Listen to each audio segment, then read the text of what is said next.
Maggi magic মশলা, soya sauce, লবণ, soybean তেল, গোলমরিচের গুঁড়া। কাঁটা চামচ বড়টা নাও না, এটা তো ছোট হয়ে গেছে। বড়টা তুলে রাখছি শোকেসে। নামাই দিতেছি দাঁড়াও। এটা হচ্ছে কাঁটা চামচ খাইনি, লম্বা একটা দিলাম তাই। এটা হচ্ছে স্প্যাগেটি, মিস্টার নুডলসের স্প্যাগেটিটা নিয়ে আসছি আজকে। একটু রামেন হিসেবে ট্রাই করবো, দেখি কেমন লাগে খাইয়া। সাথে ভেজিটেবল দিব, একটু পরে ভেজিটেবল গুলো ছাড়বো। এটা সিদ্ধ হয়ে গেলে একটু সিদ্ধ হওয়ার জন্য। ও সাথে একটা ডিম দিছি, দুইটা ডিম দিছি পানির মধ্যে, ডিমগুলো টুস করে ছেড়ে দিছি। এই যে ছেড়ে দিলাম আস্তে আস্তে। বরবটি, টমেটো। এখানে দুই ধরনের টমেটো আছে, একটা টক টমেটো, একটা হচ্ছে কি মিষ্টি টমেটো। হচ্ছে আসল টেস্ট। এই ভেজিটেবলটা এখন ছাড়বো না, চুলাটা বন্ধ করে ছাড়বো, কারণ এটা এখন ছাড়লে গলে যাবে। ভিনেগারটা এতক্ষণ ছাড়ি নাই, নুডলসটা সিদ্ধ হওয়ার জন্য অপেক্ষা করছি, সিদ্ধ হয়ে গেছে। এখন ভিনেগারটা ছেড়ে দিব। খাওয়ার সময় একটু টক টক লাগবে, খাইতে খুব ভালো লাগবে। আর সবজিগুলো কচকচে থাকবে, তাই না? সুন্দর একটা ফ্লেভার বেরিয়েছে ভিনেগার দেওয়া তো। এই যে আমার সবজি নুডলস।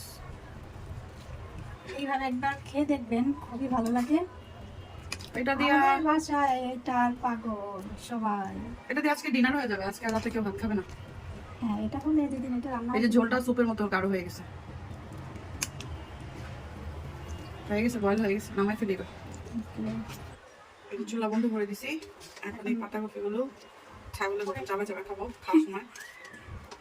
মজা লাগে, মজা লাগে তো খেতে। দিয়ে দিলাম নাড়া ঘুটা।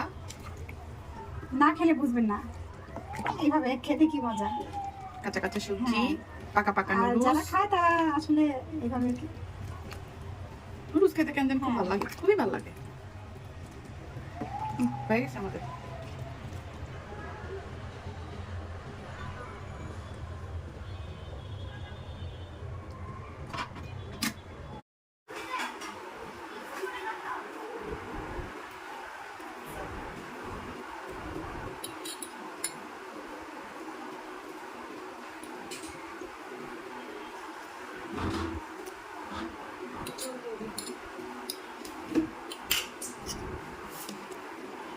ঝোলটা কি ঘন হচ্ছে, তাই না?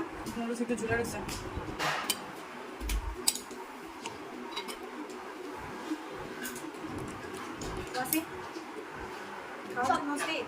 সবাই নিজেদের নিজে নিয়ে